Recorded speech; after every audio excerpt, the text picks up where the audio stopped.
Tole akkam jirtu hordoftoota YouTube keenya YouTube channel keenya galma dhugaa show marti keessan bakka jirtu nagaan koo kan kabajaaf jaalala isin bira naaf haa ga'u. Akkam jirtu nagaa keessani jireenyi badhaadha. Arramoo waan gabaabaa tokkoon qabadhee isiniif dhufe barumsas ni qaban jedha. Of keessaa barumsas ni qaba. Kan galeef ni galaaf. Yeroo durii tokko ummata Oromootiif ummata warra sadii kana waliin ture ollaa waliin turan. Kana ijoollee ofii fudhatanii mana barumsaa geeffachuudhaaf abbootiin lamaan fudhatanii deeman. Inni tokko geesseet mucaa kiyya naa galmeessedhaan.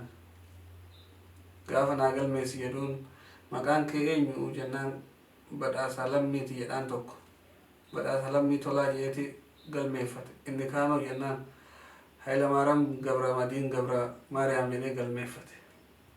Amma yeroo kana inni Oromoo sun ijoolleen keenya nuuf haa barattu qubee afaan abbaa isaaniitiin afaan biyya ofiitiin haa baratanii afaanuma keenya barsiisuuf inni jedhaan.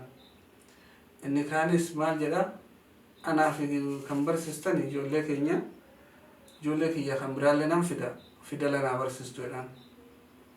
Yeroo kana inni Oromoo sun akkas jedhee mammaaka walaloo wayii takka akka walaloo fakkeessee walaleessaaf jechuudha.